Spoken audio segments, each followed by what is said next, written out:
Hello viewers, నేను doctor Suma, consultant 49 fertility centre Vijayawada. So నెలసర్లు కరెక్ట్గా వచ్చిన వాళ్ళకి సహజంగా ప్రెగ్నెన్సీ వస్తుందా?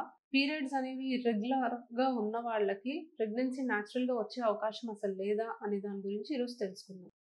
సో చాలా మందికి పీరియడ్ అనేది రెగ్యులర్గా వస్తుంది. సో దీనివల్ల మాకు ప్రెగ్నెన్సీ రావట్లేదు అని అనుకుంటూ మా దగ్గరికి వచ్చి అడుగుతూ ఉంటారు. సో ఈ పీరియడ్ ఎందుకు ఇర్రెగ్యులర్‌గా వస్తుంది మేడం? ఇది రెగ్యులర్ చేయండి. ముందు మాకు పీరియడ్స్ రెగ్యులర్ అవ్వడానికి మెడిసిన్స్ ఇవ్వండి. సో ఆటోమేటిక్‌గా పీరియడ్ రెగ్యులర్ అవుతే మాకు ప్రెగ్నెన్సీ వచ్చేస్తది అని అడుగుతూ ఉంటారు. సో పీరియడ్ రెగ్యులర్‌గా రావడానికి, ప్రెగ్నెన్సీ రావడానికి ఏమన్నా సంబంధం ఉందా?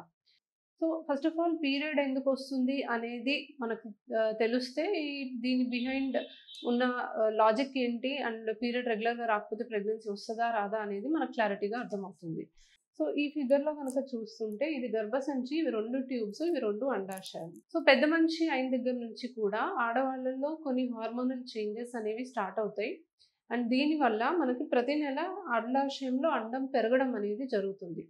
సో అండాశయంలో అండం పెరిగే కొద్దీ గర్భసంచిలో పొర పెరుగుతా వస్తది. సో హార్మోన్స్ అనేవి విడుదలవుతాయి అండాశయంలో ఎగ్ పెరిగే కొద్దీ. ఆ హార్మోన్స్ వల్ల గర్భసంచిలో పొర అనేది తయారవుతుంది.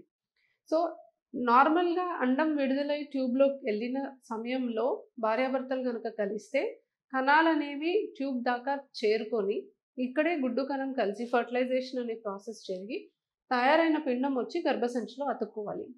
ఈ తయారైన పిండం వచ్చి అతుక్కోవడానికి అనుకూలంగా మనకి పొర తయారవ్వడం జరుగుతుంది. ఒకవేళ గనక ప్రెగ్నెన్సీ రాకపోతే మనకి ఈ పొర అనేది ఈ హార్మోన్స్ అనేవి తగ్గిపోవడం వల్ల, దీనికి సపోర్ట్ లేకపోవడం వల్ల ఆ పొర అనేది పీరియడ్ లాగా మనకి బయటకొచ్చేస్తుంది.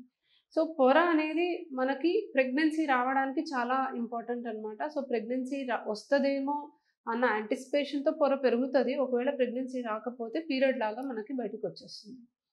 సో కొంతమంది ఆడవాళ్ళలో నీటి బుడగలు ఇలాంటి సమస్య ఉన్న వాళ్ళలో అండం పెరగడం అనేది లేట్ అవుతుంది. సో నార్మల్‌గా నెలసరొచ్చిన మూడో రోజు, ఐదో రోజు నుంచి ఒక ఎగ్ పెరగడం స్టార్ట్ అవ్వాలి. దాదాపుగా 14 రోజు ఆ టైంకి పెరిగి విడుదలవ్వాలి.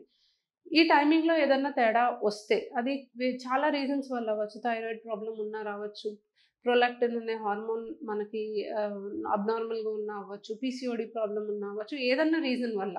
లేదా ముందుగానే మనకి ఎగ్ సెలెక్ట్ అవ్వడం అనేది జరగొచ్చు. సో ఎగ్ సెలక్షన్ ప్రాసెస్ అనేది 14 డేస్‌లోనే అవ్వాలి. 14 డేస్‌లోనే ఎగ్ రిలీజ్ అవ్వాలి అన్న రూల్ లేదు. కొంచెం అటు ఇటు తేడా వస్తే మనకి ఎగ్ లేట్‌గా రిలీజ్ అవుతుంది.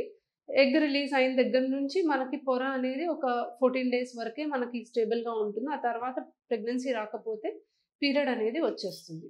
సో దీన్ని బట్టి అర్థమైంది ఏంటి అంటే ఇర్రెగ్యులర్ పీరియడ్ ఉన్న వాళ్ళకి కూడా ఎగ్ అనేది లేట్‌గా రిలీజ్ అవ్వడానికి అవకాశం ఉంటుంది. అంటే లేట్‌గా పీరియడ్ వచ్చిన వాళ్ళకి, ఎర్లీగా పీరియడ్ వచ్చిన వాళ్ళకి ఎర్లీగానే మనకి ఎగ్ రిలీజ్ అవ్వడానికి అవకాశం ఉంటుంది. సో ప్రెగ్నెన్సీ రావడానికి ఇర్రెగ్యులర్ పీరియడ్స్ ఉన్నా కూడా అవకాశం ఉంటుంది. ప్రొవైడెడ్ ఓవ్యులేషన్ అనేది జరగాలి. కొంతమందికి అసలు ఓవ్యులేషనే జరగదు. అసల ఎగ్ పెరగడం, విడుదలవ్వడం అనేది జరగదు. ఇలా ఉన్నప్పుడు మాత్రం ప్రెగ్నెన్సీ రావడానికి అవకాశం ఉండదు. కానీ ఇర్రెగ్యులర్ సైకిల్స్ ఉండి కూడా ఓవ్యులేషన్ అనేది ఏదో ఒక టైంలో జరిగితే మాత్రం ప్రెగ్నెన్సీ రావడానికైతే అవకాశం ఉంది.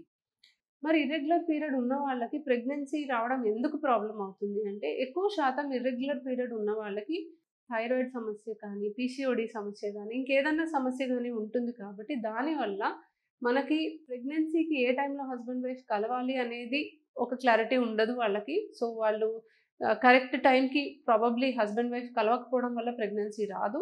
పైగా ఆ ప్రాబ్లమ్ వల్ల మనకి మంచి క్వాలిటీ ఎగ్ ఫార్మ్ అవ్వకపోవడము, ఒక్కొక్కసారి ఎగ్ ఫార్మ్ అవ్వకపోవడం అనేది కూడా చూస్తూ ఉంటాం కాబట్టి, ప్రెగ్నెన్సీ ఛాన్సెస్ అనేవి తగ్గుతాయి. అదే రెగ్యులర్ సైకిల్ వచ్చిందనుకోండి, ప్రతి నెల పలానా టైంకి ఎగ్ విడుదలవుతుంది. ఈ టైంలో హస్బెండ్, వైఫ్ కలిస్తే ప్రెగ్నెన్సీ వస్తుంది అన్న క్లారిటీ ఉంటది కాబట్టి, వాళ్ళకి ప్రెగ్నెన్సీ వచ్చే ఛాన్సెస్ ఎక్కువగా ఉంటాయి. పైగా రెగ్యులర్ సైకిల్స్ వచ్చే వాళ్ళకి మాక్సిమం ఓవ్యులేషన్ అనేది కరెక్ట్ టైంకి జరుగుతా ఉంటుంది కాబట్టి, డెఫినెట్‌లీ వీళ్ళకి ప్రెగ్నెన్సీ వస్తుంది. సో, 12 మంత్స్ చూసుకుంటే ప్రతి నెల ఎగ్ రిలీజ్ అవుతే 12 టైమ్స్ ప్రెగ్నెన్సీ వచ్చే ఛాన్స్ ఉన్నట్టే. అదే గనుక ఇర్రెగ్యులర్ పీరియడ్ ఉందనుకోండి, లేట్‌గా వస్తుంది. 2 మంత్స్‌కి, 3 మంత్స్‌కి వస్తుందనుకోండి. 2, 3 మంత్స్‌కి ఒకసారే వాళ్ళకి ప్రెగ్నెన్సీ వచ్చే ఛాన్స్ ఉంటుంది కాబట్టి, ప్రెగ్నెన్సీ రావడం కష్టమవుతుంది. సో, దీన్ని బట్టి అర్థమైందేంటంటే, ఇర్రెగ్యులర్ సైకిల్స్ ఉన్నా న్యాచురల్‌గా ప్రెగ్నెన్సీ వస్తుంది. బట్ అవకాశం తగ్గుతుంది కాబట్టి, ప్రాబ్లమ్ ఏంటో తెలుసుకొని దాన్ని కరెక్ట్ చేసుకోవడం అనేది ఇంపార్టెంట్.